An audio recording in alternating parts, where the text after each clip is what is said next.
Do not panic. I repeat, do not panic. There is no reason to be afraid. The military has everything in hand.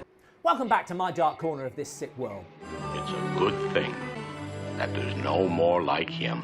This week we're reviewing a giant reptile film with a difference. A giant reptile? Reptilicus is a Danish kaiju film. Not unusual, really. Which basically means that rather than Japanese actors dubbed over with inappropriate US accents, we have Danish actors impressively performing their own English language version with a slight Nordic lilt. The monster is loose!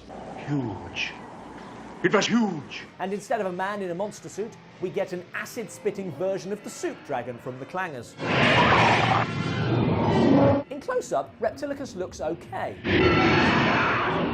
But every time he rears up, he reveals his limited range of movement and his tiny, pointlessly immobile front feet. He also has wings for no reason, and the less said about his eating people, the better. Reptilicus is regenerated from a frozen section of tail by a scientist. It is alive.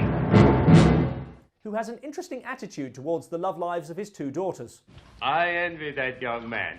Yes, he will be busy now. Boning my children. Just wishful thinking, Mark. There's also some Danish comic relief. Ow! Oh! Some Danish beefcake. I'm firm. And the US provides the inevitable gun-toting general. What if I use my heavy weapons? Who brings the whole of Denmark's armed forces to bear against Reptilicus. We've only got one rocket. Who appears to be here on holiday. Can we get to the beach before he does? Quick! It's crowded this time of year. You've got to admire the way the people of Denmark don't let a giant rampaging monster interfere with bikini season. Now, ideally, I'd like to compare and contrast this with the more familiar Japanese kaiju. But apart from a bit of Scandinavian introspection... Sometimes I feel that perhaps also the blood of all those people. And a 5-minute section sponsored by the Copenhagen Chamber of Commerce... There's the King's Castle and the Royal Guard. What a beautiful fountain. So many bicycles. They say the Danes are born on bicycles. I know. It's the same. There's the same bafflement over a female scientist. We are not accustomed to see such a beautiful woman connected with science. The same battle between science and military over how to kill the creature. Reptilicus must not be blown to bits. And the same selective amnesia when it comes to how to kill Reptilicus. Fireworks early on, but later... They report they can't use the flamethrowers. Because they can't get close enough. But then when they do come up with a solution... You'll have to fire point blank, at very close range. I know. I guess if you're going to copy a genre, you might as well copy it. Makes sense.